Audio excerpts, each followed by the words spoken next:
Hi అండి. అందరికీ నమస్కారం. Welcome to my channel. ఈ వీడియోలో అక్టోబర్ 1 నుంచి దేశవ్యాప్తంగా అమల్లోకండి కొత్త నిబంధనలు, సంచలన మార్పులు. దీనికి సంబంధించిన పూర్తి వివరాలైతే వీడియోలో తెలుసుకుందాము. వీడియో అయితే ఎక్కడ కానీ స్కిప్ చేయకుండా ఎండ్ వరకు చూసేయండి. అప్పుడే ఇన్ఫర్మేషన్ పూర్తిగా అర్థమవుతుంది.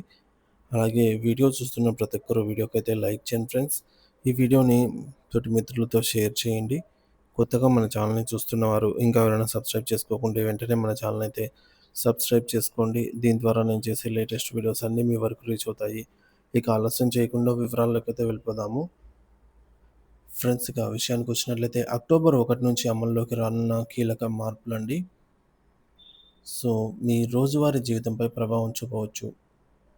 ప్రతి నెల 1 తారీఖు నుంచి దేశవ్యాప్తంగా కొన్ని కొత్త నిబంధనలు అమల్లోకి రావటం సర్వసాధారణం.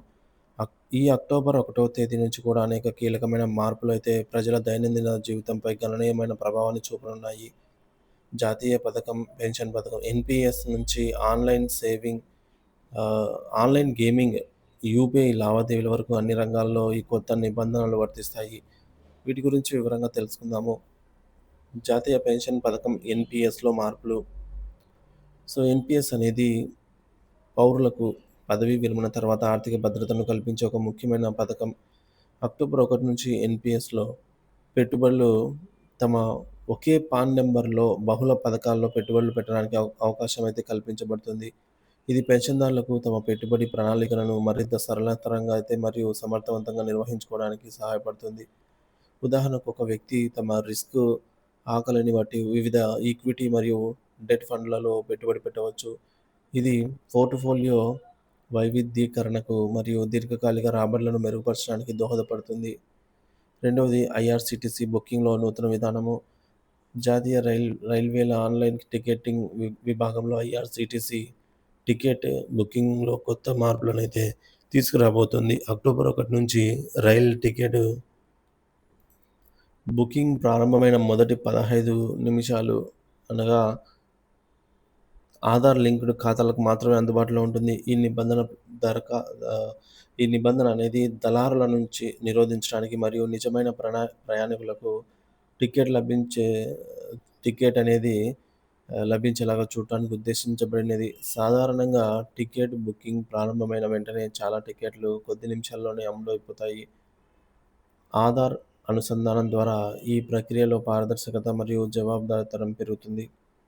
మూడోది, you UPI collect request feature రద్దు.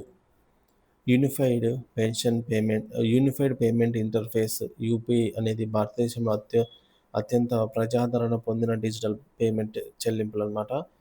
సో, ఈ విధానం అక్టోబర్ 1 నుంచి యూపీఐలో రిక్వెస్ట్ ఫీచర్ నిలిపివేయబడుతుంది.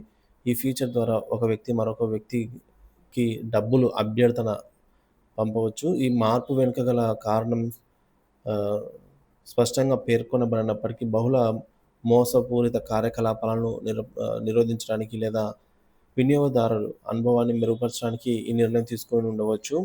వినియోగదారులు ఇప్పటికీ డబ్బును పంపడానికి లేదా స్వీకరించడానికి ఇతరుల యూపీఐ ఎంపికలను అయితే ఉపయోగించుకోవచ్చు. నాలుగవది, ఆధార్ సేవలకు రుసుములు పెంపు.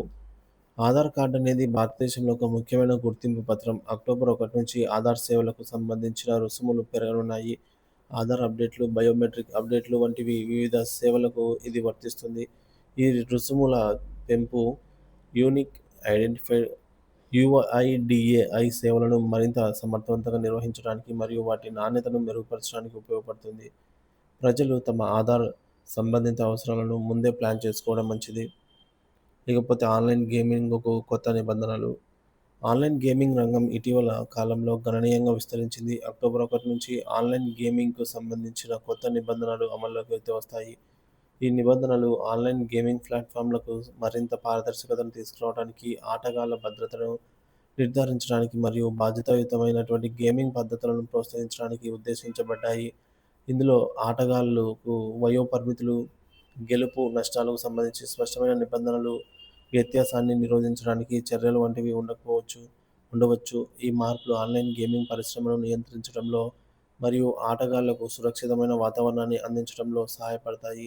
ఈ కొత్త నిబంధనలు అక్టోబర్ 1వ తేదీ నుంచి అమల్లోకి రానున్నాయి. పౌరులందరూ ఈ మార్పుల గురించి తెలుసుకొని అందరూ అందుకు తగ్గట్టుగా తమ ప్రణాళికలను చేసుకోవడం ద్వారా ఎలాంటి ఇబ్బందులు లేకుండా తమ దైనందిన కార్యకలాపాలను కొనసాగించవచ్చు. ఈ మార్పులు సామాన్య ప్రజల జీవితంపై సానుకూల ప్రభావాన్ని చూపుతాయనైతే ఆశిస్తున్నాము.